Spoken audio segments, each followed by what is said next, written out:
अब हम जानेंगे कि इतिहास जानने के स्रोत क्या क्या है, जिनको हम कहते हैं ऐतिहासिक स्रोत, हिस्टोरिकल सोर्सेज। तो पहला सोर्स आपको हम बताते हैं। सोर्स का मतलब होता है साधन। तो पहला है पुरातात्विक स्रोत। हम पहले तो पुरातत्व क्या है समझ लो आप। इसको अंग्रेजी में कहते हैं आर्कियोलॉजी, पुरातत्व। तो प्राचीन काल में मानव द्वारा प्रयोग में लाई गई वस्तुओं, इमारतों तथा उस जमाने के जो भी अवशेष हैं अगर खुदाई में हमें प्राप्त होते हैं तो उनके रखरखाव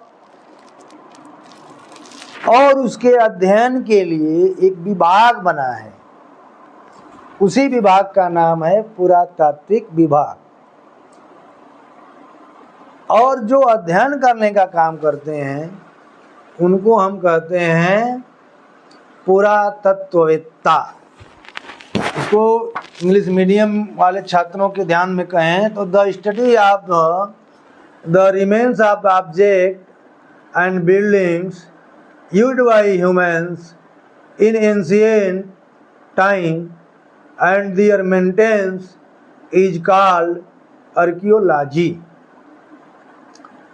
और जो आर्कियोलॉजी में काम करते हैं उनको हम कहते हैं आर्कियोलॉजिस्ट। अब पुरातात्विक स्रोत क्या है? तो सबसे पहले है अभिलेख। अभिलेख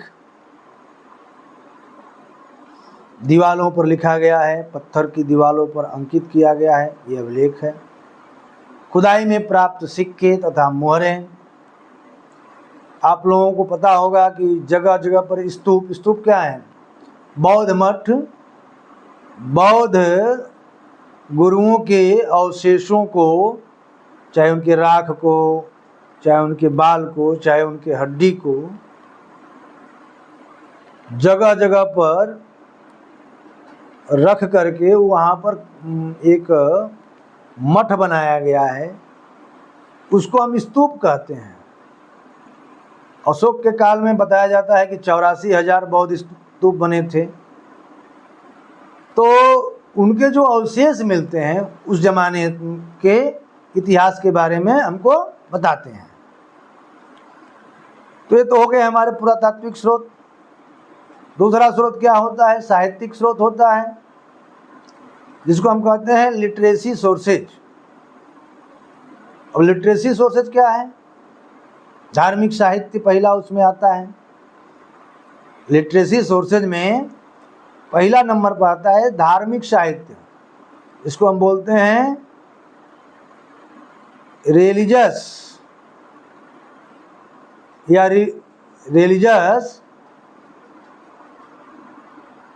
लिटरेसी, रिलीजियस लिटरेचर, धार्मिक साहित्य। तो धार्मिक साहित्य में हिंदुस्तान के परिप्रेक्ष्य में आई है। तो पहला हमारे पास रहता है वेद। अब वेद को लिखा किसने है ये अभी आज तक पता नहीं चला है कि वेद को लिखा किसने है। वेद किसके बारे में लिखा गया है? तो वेद आर्यों के बारे में लिखा गया है। आर्य कौन थे? आर्यों के बारे में जब आपको पढ़ाया जाएगा कि आर्य मध्य एशिया से आए हुए थे, भारत में चारागाह की खोज में आए हुए थे, तो जब हम बताएंगे, जब हम पढ़ाएंगे तो उस समय बताएंगे आपको। दूसरा हमारा रिलीजियस लिटरेचर है, धार्मिक साहित्य है, रामायण और महाभारत। तो रामायण की रचना वाल्मीकि जी ने की है और महाभारत की रचना वेद व्यास ने की है। अब ये महाकाव्यकालीन समाज की इसमें बात रखी गई है। अब महाकाव्यकालीन समाज क्या है। जब आप इस रामायण और महाभारत को पढ़ेंगे तो आप जानेंगे। इसके बाद जैन एवं बौद्ध साहित्य हैं। ये भारतवर्ष के इतिहास में जो 6वीं शताब्दी में ये राजनीतिक सामाजिक जो स्थिति थी उसके बारे में बताया गया है।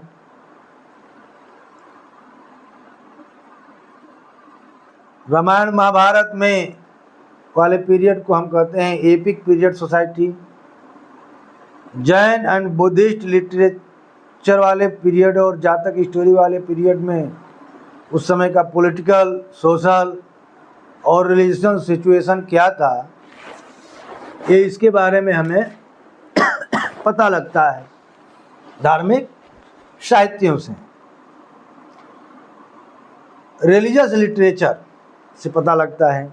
अब दूसरा है नॉन रिलीजियस लिटरेचर, मतलब धर्मेतर साहित्य, धर्म से इतर, धर्म से हट करके तो दूसरा हमारा साहित्य है, इसको कहते हैं हम non religious literature. Non religious literatures. अब उसमें आप देखिए नॉन रिलीजियस लिटरेचर्स में पहला है अर्थशास्त्र। अर्थशास्त्र को लिखा है कौटिल्य, चाणक्य। अब कौटिल्य और चाणक्य एक ही हैं।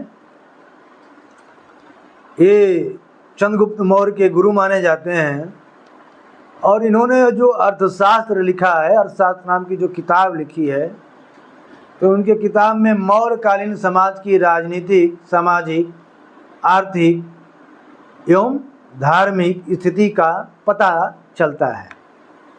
मौर्य काल के बारे में अगर जानना है आपको तो आपको कौटिल्य जी के अर्थशास्त्र के बारे में पढ़ना पड़ेगा। उसी तरीके से अगर आपको कश्मीर के 11वीं 12वीं शताब्दी का इतिहास जानना है तो आपको कल्हड़ द्वारा रचित रजत रंगड़ी को पढ़ना पड़ेगा। ये दो साहित्य हैं पुराने ज़माने के, इनसे उस ज़माने के समाज के बारे में कुछ चीज़ें सीखने को हमको मिलती हैं।